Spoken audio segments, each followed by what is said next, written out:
Enabling two-factor authentication on your Disney Plus account adds an extra layer of security to protect your personal information. Follow these steps to set it up. Step 1. Log into your Disney Plus account. Open the Disney Plus app or website and log in using your email and password. Step 2. Access account settings. Once logged in, navigate to your profile icon in the top right corner and select Account from the drop-down menu.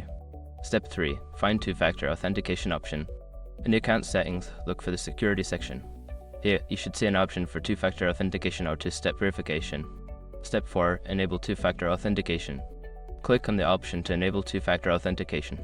You may be prompted to enter your password again for security purposes. Step 5. Choose your authentication method. Select your preferred method for receiving the authentication code, such as via SMS or an Authenticator app. Follow the on-screen instructions to complete the setup. By following these steps, you can enhance the security of your Disney Plus account with two-factor authentication. Make sure to keep your authentication method secure to protect your account further.